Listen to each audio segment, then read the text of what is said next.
Alors, un livre qui n'est pas hyper gai, mais qui est très très beau, Chantons sous les larmes, Agathe Natanson.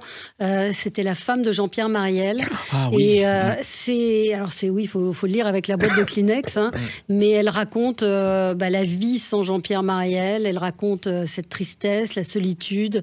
Mais c'est vraiment très très beau. Et elle parle évidemment de Jean-Pierre Marielle à travers ces petites phrases, ces petits chapitres qu'elle lui écrit. C'est paru au Seuil.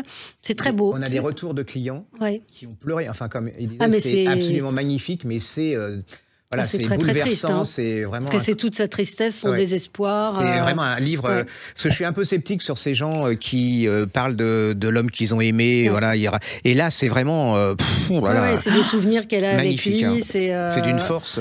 C'est très puissant, c'est très beau, c'est triste. On peut pas vous dire le contraire, mais c'est un tel hommage à Jean-Pierre Marielle, au vide qu'il a laissé en partant. Et franchement, mais je trouve qu'il avait de la chance d'avoir une femme comme ça, parce que quand elle en parle, c'est vraiment un super hommage. Hein. C'est vraiment magnifique. Un livre d'amour. Ah oui, c'est vraiment un livre d'amour. Et puis on sent qu'elle avait besoin de le faire, de le dire et de parler de cette. Franchement, ce sont des lettres qu'elle lui a adressées et qu'elle a décidé de publier. Ça s'appelle Chantons sous les larmes. C'est paru aux éditions du Seuil.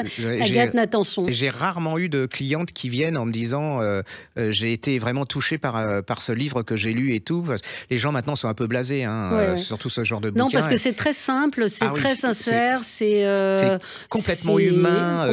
Enfin, franchement, c'est une pure merveille. Ce sont des lettres, donc c'est très touchant.